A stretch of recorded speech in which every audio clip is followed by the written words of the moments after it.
साफ साफ पाकिस्तान, पाक पाक पाकिस्तान।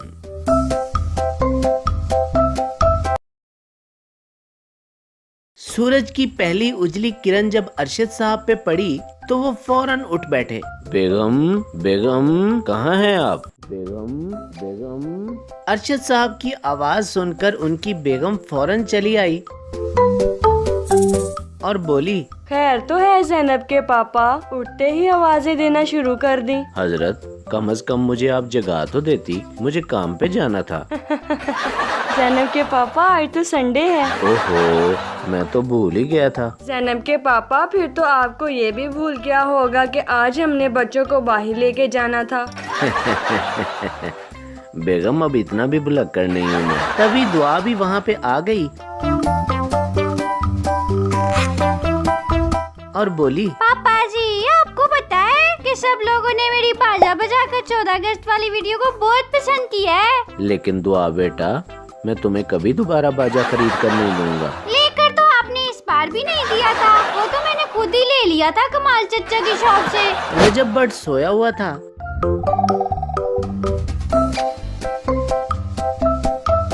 कि माँ जी आई और बोली, रजब, ओए रजब अली, उठ जा पुत्रे, तू तो ऐसे सोया हुआ है जैसे कल पाकिस्तान तूने आजाद करवाया हो। रजब उठकर बैठ गया और बोला, मम्मा जी कभी तो सुकून से सो लेने दिया करें यार। तेनू वेख के इंज लगदा पुत्रे कि तेनू दुनिया च सोन तो इलावा और कोई काम नहीं। माँ जी रजब को रोस्ट करने का कोई मौका हाथ से जाने नहीं देती थी। मम्मा जी आपको पता है मेरी आजादी शॉप वाली वीडियो लोगों को बहुत पसंद आई है, भर भर के लाइक्स आए हैं। लेकिन रजब जान, मेरी तौबा, आइंदा आजादी शॉप मत बनाना, चोर पकड़ने को मैं ही रह जाती हूँ फिर। मम्मा जी चोरों को पकड़ना कौन सा मुश्किल है आपके लिए? वैसे उस वीडियो में आपने सच्ची कमाल कर दिया था।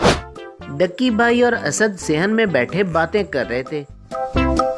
ओए असद मेरे यार, हमारा जाइंट फ्लैग सब लोगों ने बहुत पसंद किया है भाई। और पसंद क्यों ना आता, इतनी मेहनत से जो बनाया था हमने, सारे गांव का मुंह खुला का खुला रह गया था। हाय हाय हाय हाय, सरदार साहब का मुंह देखा था भाई, जैसे आलू खराब हो गया हो। लेवल का शुगर मिला हुआ था भाई, चस आ गई। शराज और मुस्कान छत पे बैठे बातें कर रहे थे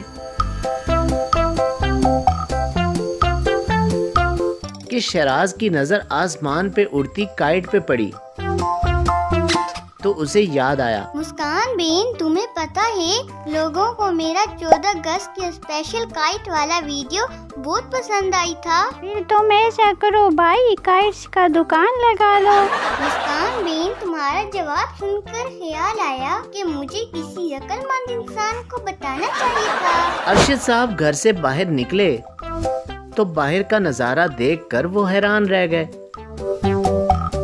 और बोले, या अल्लाह ये सब क्या है? रजब और माँ जी नाश्ता कर रहे थे कि तभी रजब के फोन की बेल हुई। किधर फोन है रजब तेरे? मम्मा जी खैरियत हो? अरशद साहब का फोन है।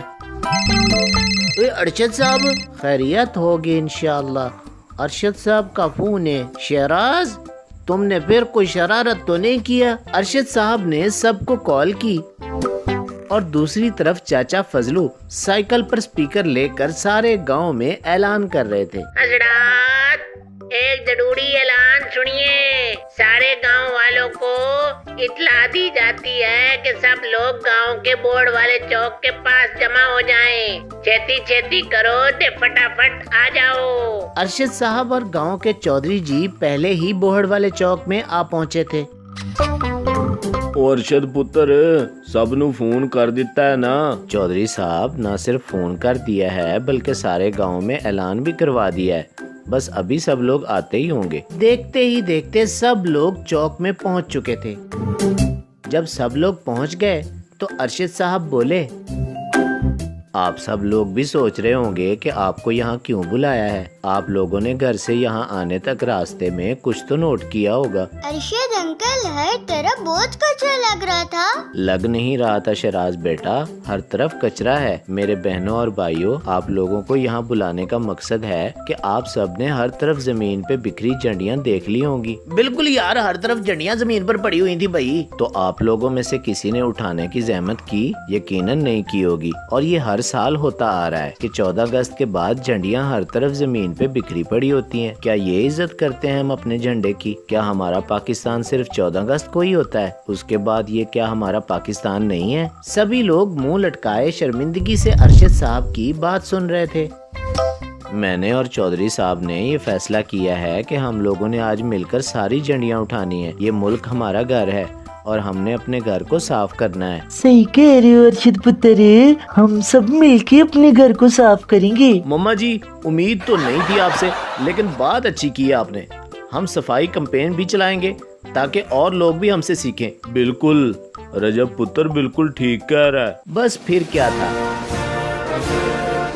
मुहिब्बे वतनी के जज्बे ने सभी के अंदर हिम्मत भर दी।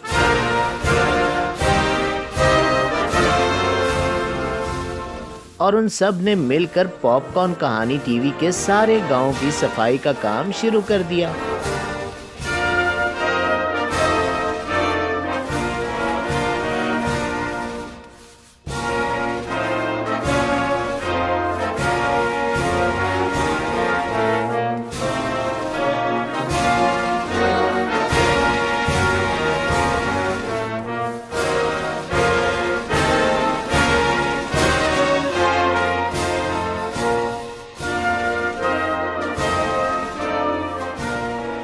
रजब पुत्र जान, वैसे मैं एक बात सोच रही हूँ। मम्मा जी, आप बस सोच लें, मुझे मत बताना, क्योंकि मुझे पता है आप मेरी बेइज्जती के अलावा और कुछ नहीं सोच सकती। कितना सियाना हो गया मेरा पुत्र। मुस्कान बहन, तुम इस साइड से सारी झंडियाँ उठाओ, मैं इधर वाली साइड से उठा लेता हूँ।